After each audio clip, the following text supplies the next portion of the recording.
നല്ല പുളിയുണ്ട്. എനിക്ക് എനിക്ക് എന്താ പറയാ, പുളിയുടെ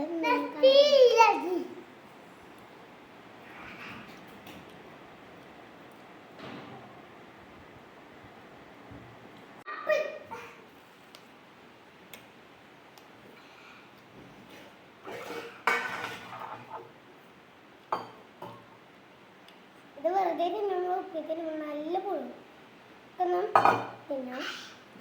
ഉപ്പ് നോക്കി